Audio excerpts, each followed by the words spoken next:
El Sermón del Monte. David Martin Lloyd Jones. Capítulo 24. Enseñanza de Cristo acerca del divorcio. Pasamos ahora a estudiar lo que nuestro Señor dice en los versículos 31 al 32 respecto al divorcio. Comenzaré por señalar que, cuando llegamos a un tema y pasaje como este, vemos el valor del estudio sistemático de la enseñanza bíblica. ¿Cuán a menudo oímos hablar en público acerca de un texto como este? ¿No es cierto que este es una clase de tema que los predicadores tienden a eludir? Y por esto mismo, desde luego, somos culpables de pecado. No hay que estudiar algunas partes de la palabra de Dios y hacer caso omiso de otras. No hay por qué eludir las dificultades.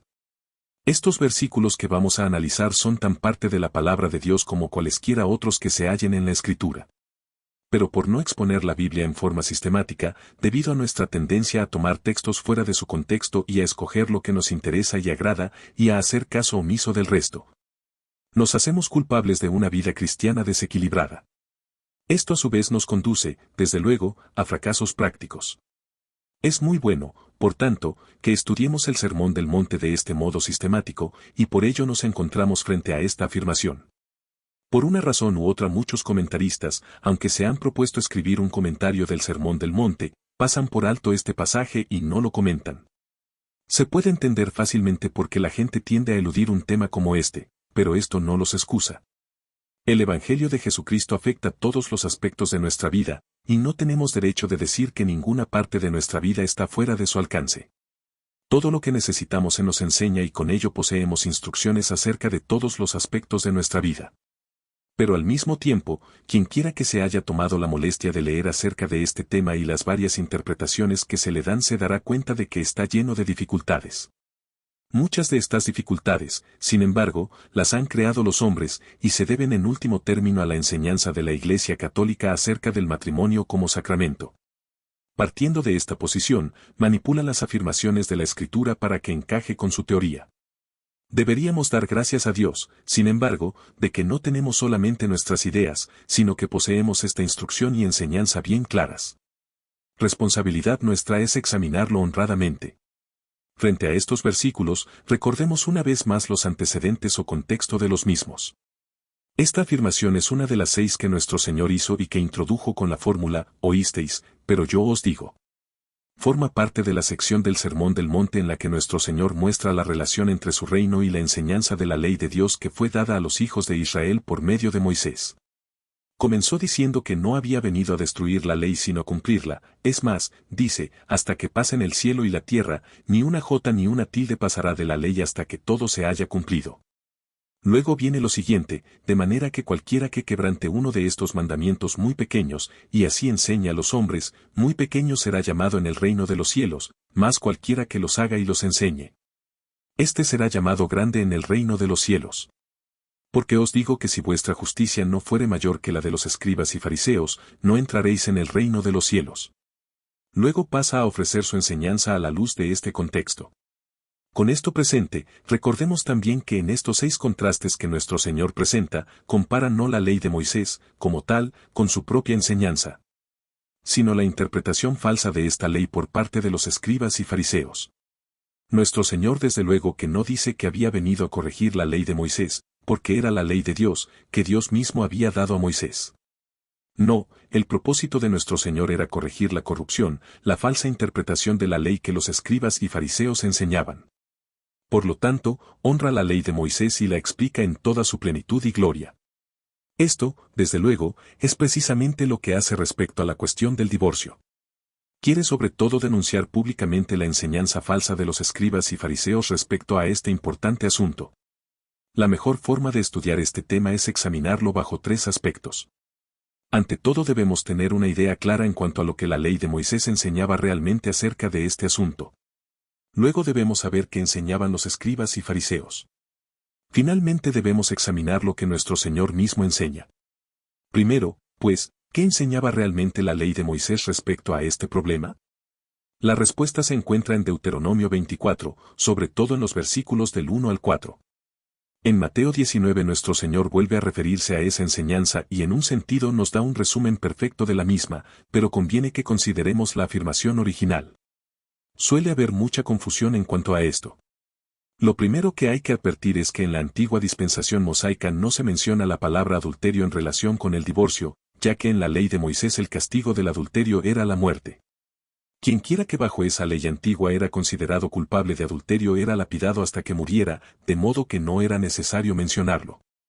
El matrimonio había terminado, pero no por divorcio sino por castigo de muerte. Este principio es muy importante y conviene que lo recordemos. ¿Cuál era, pues, el propósito de la legislación mosaica respecto al divorcio?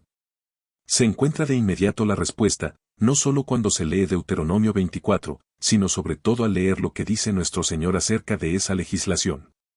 El objetivo único de la ley mosaica respecto a esto era simplemente controlar los divorcios. La situación había llegado a ser casi completamente caótica. Sucedía lo siguiente. En ese tiempo, como recordarán, los hombres tenían una idea muy baja de la mujer y habían llegado a creer que tenían derecho a divorciarse de su mujer por cualquier razón, incluso baladí.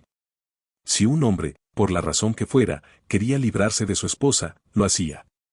Presentaba cualquier pretexto falso y, basado en él, se divorciaba. Desde luego que la razón básica de ello no era más que la pasión y la lujuria. Es interesante observar cómo, en este Sermón del Monte, nuestro Señor habla de este tema en conexión inmediata con el tema que lo procede, a saber, el problema de la concupiscencia. En algunas versiones de la Biblia ambos temas están bajo un solo encabezamiento. Quizá no esté bien esto, pero sí nos recuerda la conexión íntima entre ambas.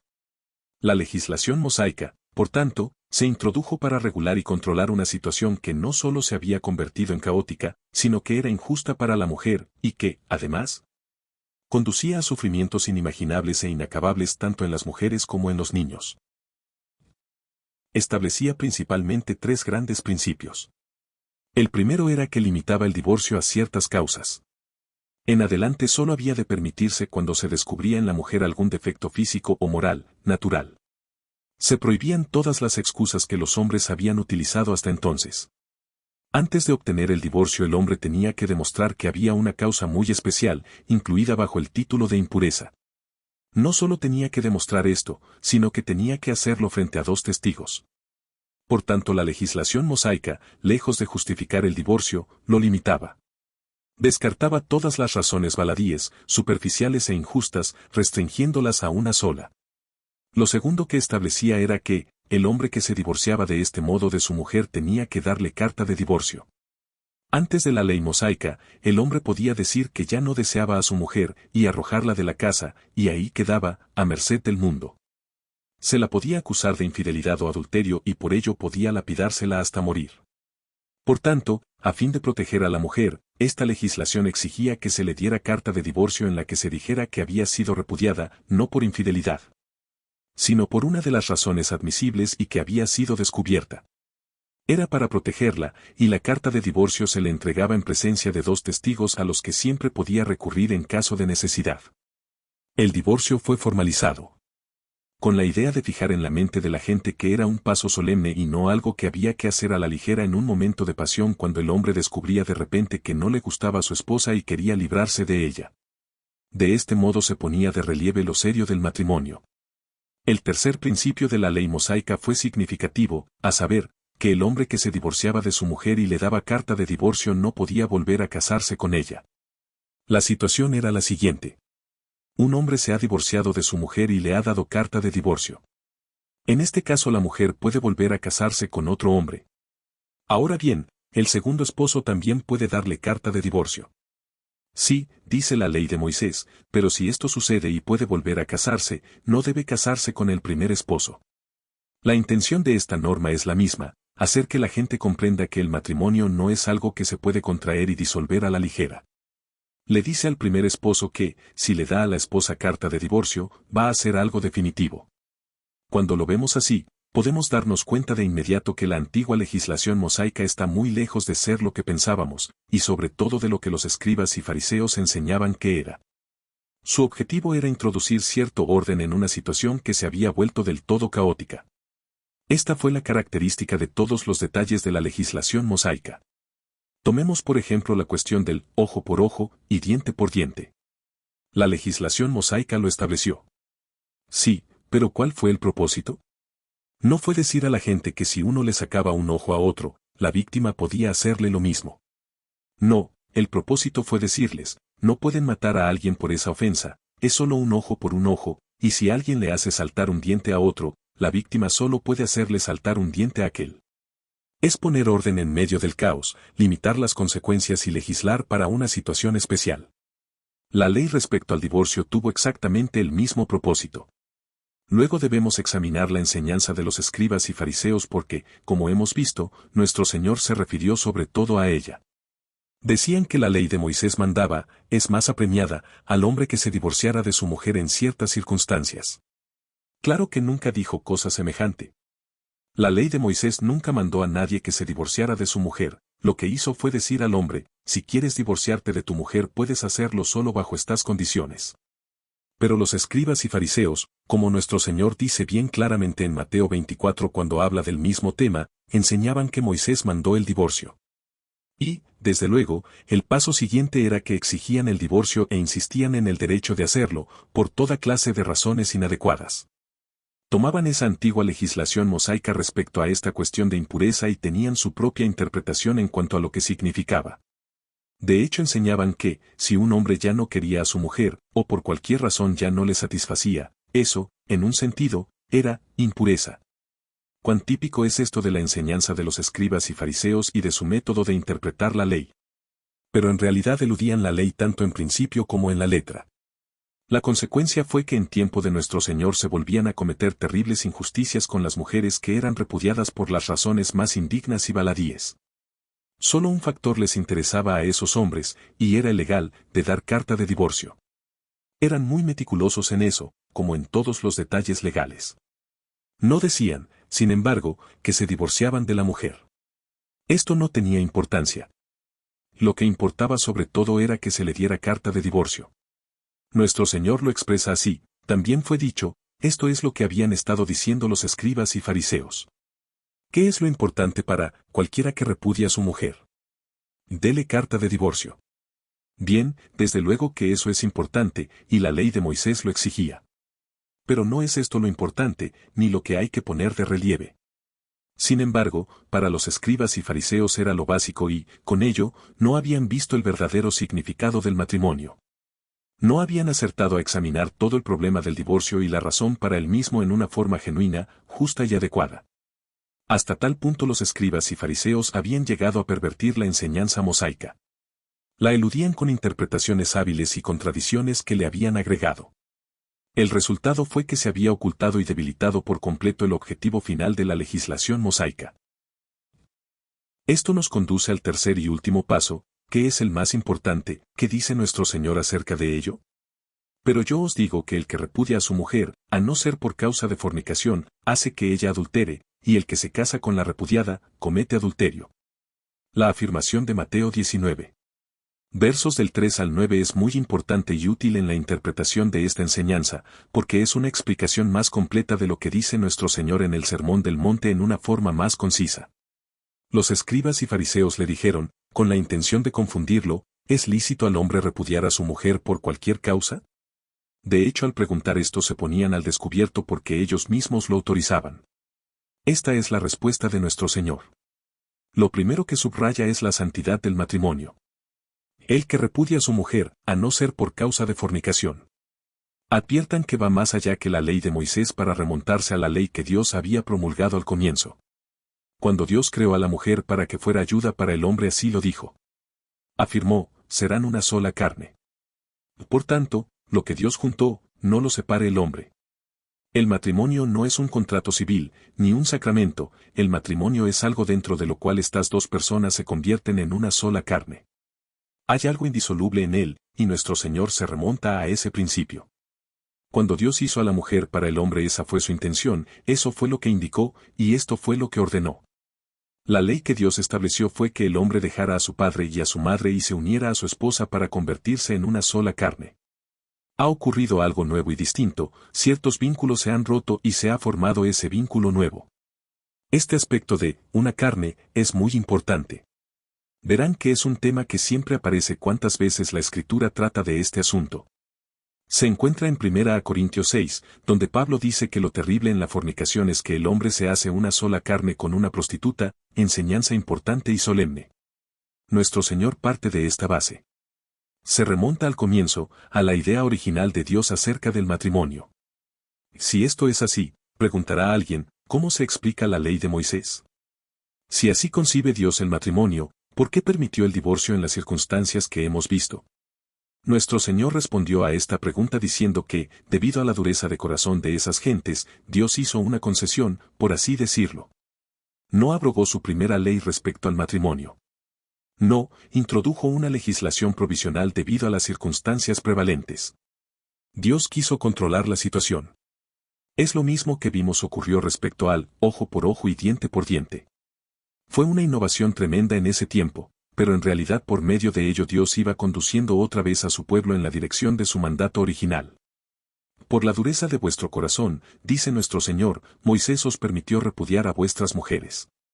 No fue que Dios quisiera el divorcio ni mandará que nadie se divorciara de su mujer, fue Dios que quería convertir el caos en orden, que devolvía la normalidad a lo que era completamente irregular.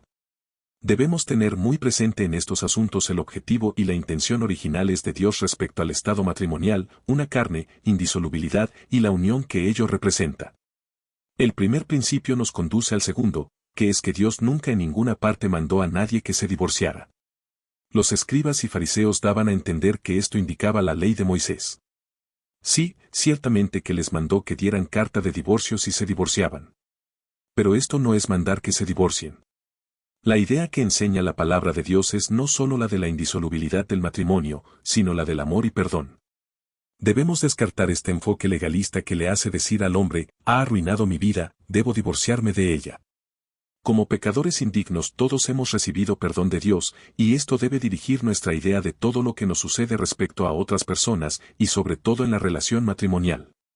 El siguiente principio es de suma importancia. Hay una sola causa y razón legítimas para el divorcio, lo que se llama fornicación. No necesito subrayar la importancia de esta enseñanza y lo pertinente que es. Vivimos en un país en el que en ese asunto del divorcio hay una confusión caótica y todavía se están promulgando leyes que lo hacen más fácil y, en consecuencia, van a agravar la situación. Esta es la enseñanza de nuestro Señor respecto a este tema. Hay una sola causa legítima de divorcio. Hay una y solo una. Y es la infidelidad de uno de los cónyuges. Este término, fornicación, es genérico, y en realidad significa infidelidad de uno de los cónyuges al matrimonio, él repudia a su mujer, a no ser por causa de fornicación, hace que ella adultere. Debemos comprender la importancia de este principio. Tuvo gran importancia en los primeros tiempos de la Iglesia. Si leen 1 Corintios 7 volverán a encontrar este problema. En esos tiempos el problema se les presentaba a los cristianos en esta forma. Imaginemos a un esposo y esposa. El esposo se convierte, la esposa no. Ahí tenemos a un hombre que se ha convertido en nueva criatura en Cristo Jesús, pero su esposa sigue siendo pagana. A esas personas se les había enseñado la doctrina de la separación del mundo y del pecado. En consecuencia habían sacado la conclusión siguiente, me es imposible seguir viviendo con una mujer así, pagana. Si quiero vivir una vida cristiana, me debo divorciar de ella porque ella no es cristiana. Y muchas esposas que se habían convertido y cuyos maridos no se habían convertido, decían lo mismo. Pero el apóstol Pablo les enseñó que el esposo no debía dejar a la esposa porque él se había convertido y ella no. Ni siquiera esto es motivo de divorcio. Tomemos todo eso que se dice hoy día acerca de la incompatibilidad de caracteres, ¿quieren algo más incompatible que un cristiano y un no cristiano? Según las ideas modernas, de haber una causa de divorcio sería esta. Pero la enseñanza bien clara de la Biblia es que ni siquiera esto es motivo de divorcio. No hay que dejar al inconverso, dice Pablo.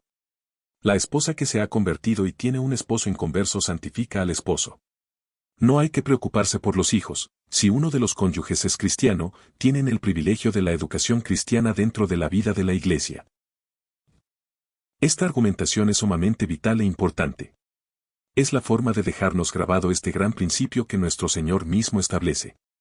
Nada justifica el divorcio a excepción de la fornicación. No importan las dificultades, no importa la tensión o la presión, o lo que sea que se dice que sucede en el caso de incompatibilidad de caracteres. Nada ha de disolver ese vínculo indisoluble salvo esa única cosa. Pero vuelvo a repetir que esa cosa sí lo disuelve. Nuestro Señor dice que esa sí es causa de divorcio, ilegítima. Dice que Moisés hizo ciertas concesiones, por la dureza de vuestro corazón. Pero ahora esto se propone como principio, no como una concesión a debilidades. El Señor mismo nos dice que la infidelidad es causa de divorcio y la razón es muy obvia. Vuelve a ser cuestión de una carne, la persona culpable de adulterio ha roto el vínculo y se ha unido a otra persona. El lazo se ha roto, ya no se sostiene lo de la carne una, y por tanto el divorcio es legítimo. Permítanme volver a insistir en ello, no es un mandato. Pero sí es motivo de divorcio, y el hombre que se halle en tal situación tiene derecho a divorciarse de su esposa, y la esposa tiene derecho a divorciarse del esposo. El siguiente paso lo aclara todavía más. Nuestro Señor dice que si alguien se divorcia de su esposa por alguna otra razón hace que la esposa cometa adulterio. El que repudia a su mujer, a no ser por causa de fornicación, hace que ella adultere. La argumentación es como sigue: hay una sola cosa que puede romper ese vínculo. Por tanto, si alguien repudia a su mujer por alguna otra causa, la repudia sin romper el vínculo. Así pues, le hace uno romper el vínculo caso de que volviera a casarse, y por consiguiente comete adulterio. Por tanto, el que se divorcia de su mujer por cualquier otra causa que no sea esta la hace adulterar. El esposo es la causa, y el hombre que se casa con ella también es adúltero. De esta forma positiva y clara vuelve nuestro Señor a poner en vigor este gran principio. Solo hay una causa para el divorcio, nada más. ¿Cuál es, pues, el efecto de esta enseñanza? Podemos sintetizarlo así. Nuestro Señor se nos muestra aquí como el gran legislador. Toda la ley procede de Él, todo lo de esta vida y de este mundo ha venido a Él. Hubo una legislación pasajera para los hijos de Israel a causa de circunstancias especiales. El castigo mosaico para el adulterio era la muerte por lapidación. Nuestro Señor abrogó esta legislación pasajera. Luego ha establecido como legítimo el divorcio por adulterio, ha establecido la ley de este modo. Estos son los dos resultados principales de su enseñanza. A partir de entonces ya no se da muerte a nadie por adulterio. Pero si uno quiere hacer algo tiene derecho al divorcio. De esto se puede sacar una conclusión muy importante y seria. Podemos decir no solo que una persona que se ha divorciado de su cónyuge por adulterio tiene derecho a hacerlo. Podemos ir más allá y decir que el divorcio ha anulado el matrimonio y que esa persona es libre y como libre puede volver a casarse. El divorcio acaba esa relación, dice nuestro Señor. La relación con el cónyuge es la misma como si hubiera muerto, y la parte inocente tiene por tanto derecho a volver a casarse. Incluso más que esto, si es cristiano, tiene derecho a otro matrimonio cristiano. Pero solo él está en esa situación, no el otro cónyuge. ¿No va a decir nada acerca de los demás?, pregunta alguien. Todo lo que diría acerca de ellos es esto, y lo digo a conciencia, casi con temor de que pueda parecer que digo algo que pueda inducir a alguien a pecar. Pero basado en el Evangelio y en interés por la verdad me veo obligado a decir esto: ni siquiera el adulterio no es un pecado imperdonable. Es un pecado terrible, pero Dios no quiera que alguien crea que se ha puesto definitivamente fuera del amor y del reino de Dios a causa de adulterio. No, si esa persona se arrepiente y cae en la cuenta de la enormidad del pecado cometido y se arroja en brazos del amor, misericordia y gracia inconmensurables de Dios, puede recibir perdón y tener seguridad de que ha sido perdonado. Pero, oigamos las palabras de nuestro Señor: vete, y no peques más. Esta es la enseñanza de nuestro Señor respecto a este tema tan importante. Vemos cuál es el estado del mundo y de la sociedad que nos rodea. Es sorprendente que el mundo esté como está si la gente hace caso omiso de la ley de Dios en un asunto tan vital. ¿Qué derecho tenemos de esperar que las naciones cumplan sus promesas y sean fieles a las alianzas, si los hombres y mujeres no lo hacen ni siquiera en esta unión del matrimonio, que es la más solemne y sagrada? Debemos comenzar por nosotros mismos, debemos comenzar por el principio, debemos observar la ley de Dios en nuestras vidas personales. Y luego, y solo luego, tendremos derecho a confiar en las naciones y pueblos, y a esperar un tipo diferente de conducta del mundo en general.